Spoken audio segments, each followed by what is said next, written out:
هذه شيلة مهداة من أم عبد الله إلى إخوانها سليمان وظافر من آل جحزم بني خولي، فك الله في سجنهم. كلمات الشاعر عبد العزيز الشنيفي.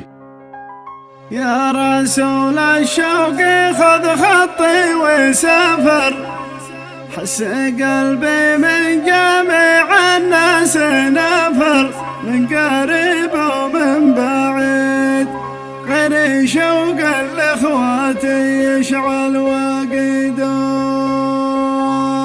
يا رسول الشوق خذ خطي وسافر، حس قلبي من جميع الناس نفر، من قريب ومن بعيد غير شوق الإخوات يشعل وقيده. بلغ سليمان بشواقي وظافر، لأن شوقي بالحاشا زايد ووافر، دايم وهو في مزيد ما على المشتاق لو مولانا قيده. دايم كابر في البعد ونعافر، واشهد انك يا البعد ظالم وكافر، تشعل اشواق البعيد ما رحم تختل من اخوتها بعيده. والله قلبي كامل بركان ثاير، من لاهي بالشوق متوقد وفاير، ما سالي جمعه وعيد شوفت اخواني لقلبي يوم عيده. ليتني يا طيري في الاجواء طاير، لاخواتي في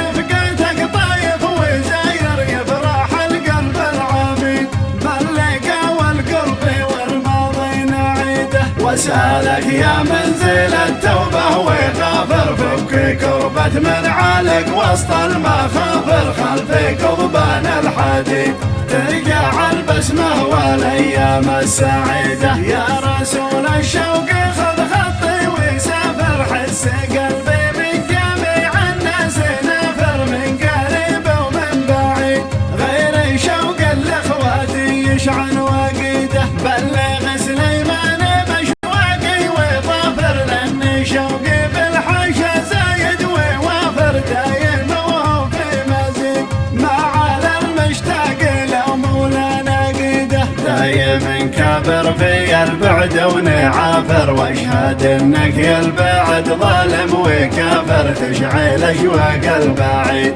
ما رحم تختن من اخوتها بعيده. والله قلبي كامل بركان ثاير، من لاهي بالشوق متوقد وفاير، ما سالي جمعه وعيد شوفت اخواني لقلبي يوم عيده. ليتني يا طيري في الاجواء طاير، لاخواتي في رفقتك طايف وزاير، يفرح القلب العميد باللقا والقرب والماضي نعيده. واسالك يا منزل التوبه وغافر، فك كربة من عالق وسط المخافر، خلفي كضبان الحديد ترجع البسمه والايام السعيده.